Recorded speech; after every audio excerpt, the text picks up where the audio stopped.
नमस्कार दोस्तों, स्वागत है आप सभी का हमारे इस चैनल एक्टिव सुशील लव पर। दोस्तों, अगर आप भी अपने जीवन में कुछ नया सीखना चाहते हैं तो इस चैनल को सब्सक्राइब करके और लाइक जरूर कर दिए। जय श्री कृष्णा, राधे राधे। आज की यह वीडियो आने वाले सनातन धर्म के त्योहार जन्माष्टमी के विषय में है। मैं सभी सनातनी भाइयों और बहनों को जन्माष्टमी की बधाई देता हूं। दोस्तों, कई हजार सालों पश्चात 7 सितंबर 2023 को बहुत ही दुर्लभ और अद्भुत सहयोग करने जा रहा है, क्योंकि इस दिन जन्माष्टमी का पवन पर पड़ रहा है। दोस्तों, इस दिन राजयोग, अमृत सिद्धि योग, साथ ही धन लक्ष्मी योग जैसे कई सारे योग बन रहे हैं और इस समय भगवान कृष्ण सबसे अधिक प्रसन्न होते हैं। यानी आप भगवान से इस दिन जो भी मांग ले वह आपकी हर इच्छा भगवान कृष्ण शीघ्र ही पूरी कर देंगे। वही दोस्तों, कृष्ण भगवान को प्रसन्न करने के लिए जन्माष्टमी पर कुछ खास उपाय जरूर करने चाहिए जो कि आपकी किस्मत बदल सकते हैं और आपको या आप भी अपने जीवन में भगवान कृष्ण की कृपा पाना चाहते हैं तो इस वीडियो को लाइक करके कमेंट में राधा कृष्ण लिखना ना भूले। दोस्तों, आज की इस बेहद ही सुंदर वीडियो में आपसे बात करेंगे कृष्ण वर्ष 2023 में कब मनाई जाएगी। किसी दिन आप जन्माष्टमी का व्रत रखेंगे और कृष्ण जन्माष्टमी की पूजा का शुभ मुहूर्त क्या रहेगा। इसके अलावा हम आपको बताएंगे कि जन्माष्टमी के व्रत का प्रदान किस समय किया जाएगा और जन्माष्टमी की संपूर्ण पूजा विधि क्या है, चमक जाएगी और आपकी मनोकामना पूरी हो जाएगी। भगवान श्री कृष्ण जी के जन्मोत्सव के रूप में मनाया जाता है।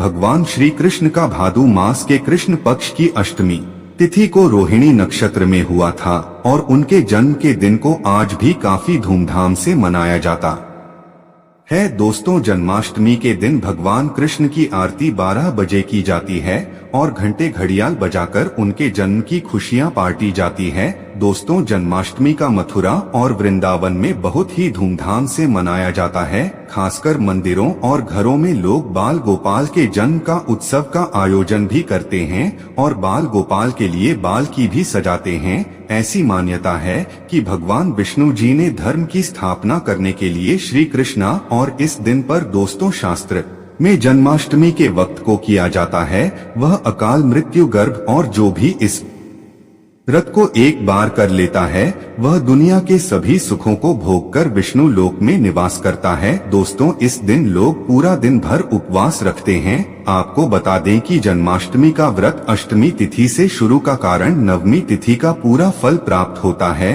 और जो लोग इस व्रत को रखें उन्हें सुन ले कि रात में हल्का और सात्विक भोजन करना चाहिए, साथ ही ब्रह्मचर्य का पालन करना चाहिए। दोस्तों, जन्माष्टमी के व्रत के दिन कुछ लोग निर्जला रहते हैं तो वहीं कुछ लोग फलाहार करके भी इस व्रत को पूरा कर सकते हैं। दोस्तों, जन्माष्टमी पूरा कर सकते हैं। दोस्तों, जन्माष्टमी के दिन प्रातः काल जल्दी उठकर स्नान आदि कर स्वच्छ वस्त्र धारण करें। इसके पश्चात पूर्व या उत्तर दिशा की ओर मुंह करके बैठ जाएं और अपने हाथ में थोड़ा सा जल पुष्कर अक्षत ले लें और जन्माष्टमी व्रत का संकल्प करें। पश्चात भगवान कृष्ण जी की पूजा करें। आपको बता दें कि भगवान श्री कृष्ण जी की पूजा निश्चित का यानी आधी रात में करने की परंपरा रही है और कि घरों में रात 12 बजे भगवान कृष्ण जी का जन्म भी किया जाता है। तो जो लोग कृष्ण जी का जन्म रात में करते हैं वे नल चेतन भी करते हैं तो उनके लिए बता देते हैं। जब 12 बजे तो भगवान को उसे खरे से बाहर निकालकर एक सिक्के की मदद से खरे को काट दे, इसे कहा जाता है। इसके पश्चात उन्हें सबसे पहले शुद्ध जल से स्नान कारण, फिर उन्हें पंचामृत दूध दही की शहद और शक्कर से स्नान कारण, तत्पश्चात गंगा जल से स्नान कारण। इसके पश्चात शुद्ध जल से स्नान करने के पश्चात उन्हें साफ कपड़े से पहुँचकर उन्हें नए सुंदर चमकीले वस्त्र धारण कारण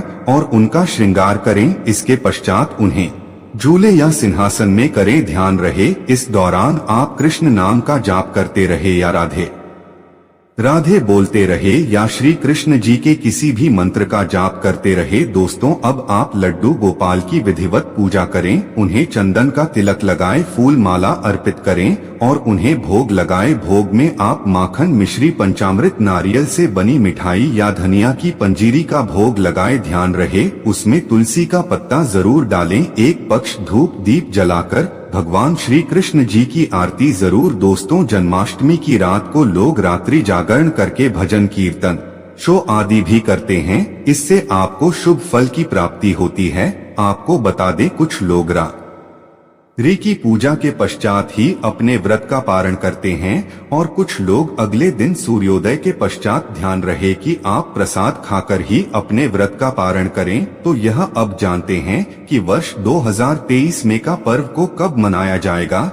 तो आपको बता दें कि कृष्ण पक्ष की अष्टमी तिथि इस बार 6 सितंबर को पड़ रही है। यह कृष्णा जी 5250वां जन्मदिन होगा। ऐसे में यह 6 सितंबर को दोपहर 3:37 से शुरू होगा और 7 सितंबर को शाम 4:14 तक रहेगा। दोस्तों, इस दिन सुबह 9:20 से रोहिणी नक्षत्र शुरू होगा। ऐसे नंबर और वैष्णव संप्रदाय के लोग 7 सितंबर को इस त्योहार को मनाएंगे। दोस्तों के लिए इस बार शुभ मुहूर्त 40 मिनट का है, जो कि 12:02 से 12:48 तक रहेगा। ऐसे में इस दिन रोहिणी नक्षत्र का सहयोग भी बन रहा है। ऐसे में इस दुर्लभ सहयोग में की पूजा करने से 3 जनों के से मुक्ति मिलती है। यदि किसी की आत्मा प्रेत योनि में भटक रही है तो उनके नाम से की गई पूजा उनकी आत्मा को मुक्ति प्रदान करती है। दोस्तों, इस दिन का व्रत संतान का सुख देने वाला होता है। ऐसे में इस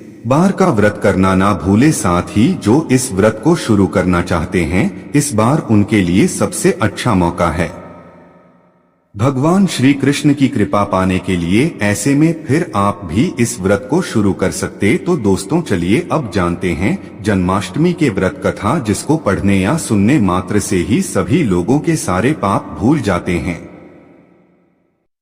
दोस्तों, आइए अब आपको जन्माष्टमी की कहानी सुनाते।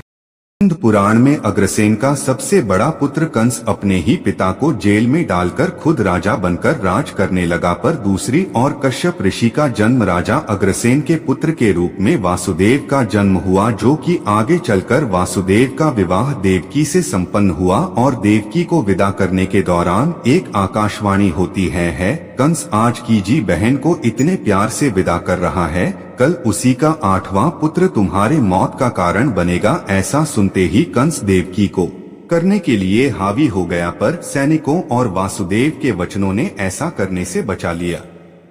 वासुदेव सत्यवादी थे। उन्होंने कंस को वचन दिया कि वह अपना 8वां पुत्र कंस को सौंप देंगे। बस दोस्तों, वासुदेव जी की बात मानते हुए कंस उन दोनों को बंदी बनाने का निर्णय ले लिया और उनके पास पहरेदार लगा दिए। इसके पश्चात कंस ने देवकी के सारे संतानों को करने का प्रण कर लिया। इस निश्चय के अनुसार देवकी के 7 संतान कंस द्वारा मारे गए। इसके पश्चात देवकी के 8वें पुत्र का जन्म हुआ। भाद्रपद मास के कृष्ण पक्ष के अष्टमी तिथि को रोहिणी नक्षत्र के दौरान मध्य रात्रि में भगवान श्री कृष्ण का जन्म हुआ था। बालक जन्म लेते कि जेल की कोठरी प्रकाश में हो गई। साथ ही एक आकाशवाणी सुनाई थी कि तुम बालक को गोकुल में रह रहे नंद बाबा के यहाँ छोड़ आओ और वहाँ एक कन्या का जन्म हुआ है, उसे तुम यहाँ ले आओ। ऐसा सुनते ही वासुदेव की हथकड़ियाँ खुल गई और वह तुरंत श्री कृष्ण को एक टोकरी में रखकर उसे माथे पर लादे गोकुल की ओर निकल पड़े। रास्ते में यमुना नदी बालकृष्ण के चरणों को स्पर्श करने के लिए उफान पर आ गई। फिर चरण स्पर्श करते हुए उन्हें शांत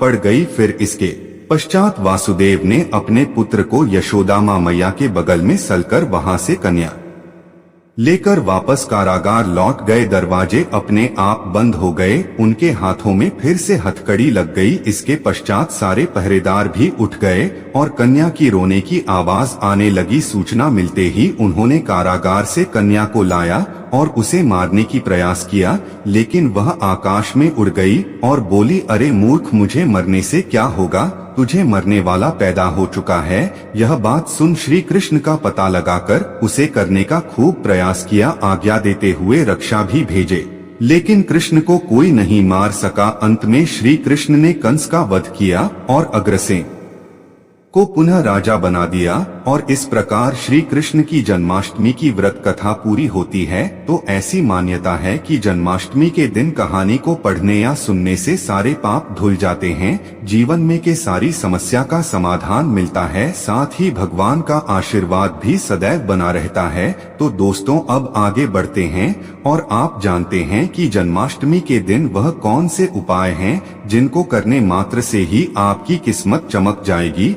और आपके सारे अटके हुए कार्य बनते चले जाएंगे। सबसे पहले बात करते हैं, यदि आपके कार्य अटके हुए हैं तो आप श्री कृष्ण न जन्माष्टमी के दिन सुबह स्नान ध्यान आदि करने की पश्चात घर के बाल गोपाल को नई पोशाक पहनाए और भोग आदि लगे और गोपी चंदन से श्रृंगार करें। पास के राधा कृष्ण के मंदिर जाकर माला फल अर्पित करें। ऐसा करने से भगवान कृष्ण का आशीर्वाद मिलेगा और आपके अटके कार्य में प्रगति आएगी। इस उपाय से भगवान और खुश होंगे, आपकी किस्मत भी मजबूत होगी दोस्तों। और इसके पश्चात उन्हें भोग लगे। ऐसा करने से कान्हा की कृपा मिलती रहेगी दोस्तों। सुख समृद्धि के लिए बाल गोपाल को एक पान का पत्ता भी अर्पित करें। ऐसा करने से घर में धन की कमी नहीं होती है और धन संबंधी समस्या नहीं होती है और इस उपाय से मिलेंगे आपको शुभ समाचार। दोस्तों वीडियो में विदा होने से पहले आपको जन्माष्टमी की हार्दिक बधाई। मैं कामना करता हूं कि इस साल जन्माष्टमी पर बाल गोपाल आपकी घर पर ढेर सारी खुशियां लाएं। अगर मुझसे इस वीडियो में कुछ गलत शब्द बोला गया हो तो मैं माफी चाहूंगा।